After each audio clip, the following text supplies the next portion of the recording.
Europe 1, 7h25, Thomas Soto. Les secrets politiques de Caroline Roux. Bonjour Caroline. Bonjour Thomas. Après la mort d'Hervé Gourdel, l'ensemble de la classe politique a dit son horreur et a fait bloc derrière le gouvernement.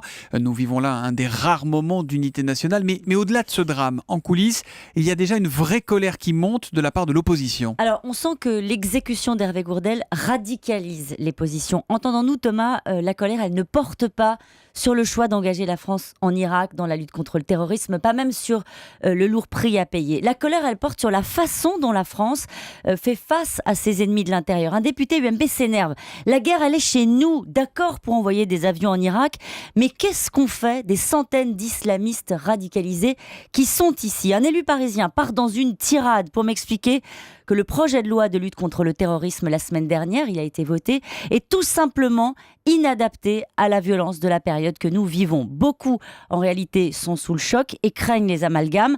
Un baron de l'UMP me raconte que l'un de ses relais dans sa ville l'a appelé hier pour lui dire qu'il craignait des réactions entre les communautés.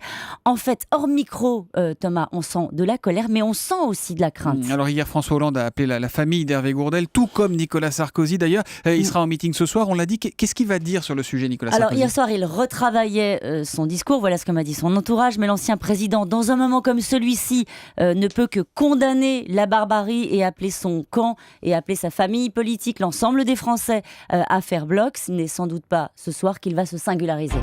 La question politique du jour, Caroline. Aquilino Morel balance tous azimuts contre François Hollande.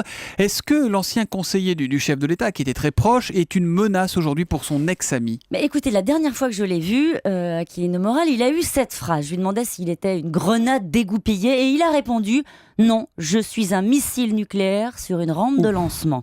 Voilà, alors sa cible, c'est François Hollande et il poursuit « Je me suis fait tout seul, je suis un méchant. Les gens comme moi, il ne faut pas les rater. » Et ils m'ont raté. Bref, la question c'était est-ce qu'il est menaçant? Oui, il menace.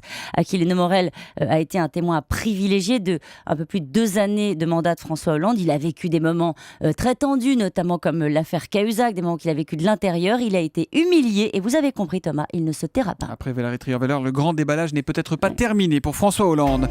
Et puis on va en entendre parler, Caroline. Alors ça, vous allez en entendre parler. C'est un livre signé Jacques Attali. Ça s'appelle Devenir soi, le visiteur du soir qui a poussé à la réforme Mitterrand, Sarkozy, Hollande, dit sa déception de la classe politique dont il dénonce le cynisme, l'égoïsme, l'avidité, l'orgueil. Et il dit au lecteur, à nous tous, n'attendez plus rien du politique, osez, inventez, débrouillez-vous. Ça sort le 6 octobre. Et c'est signé donc Jacques Attali, les secrets politiques de Caroline Roux, tous les matins à 7h25 sur Europe 1. À demain, Caroline. À demain.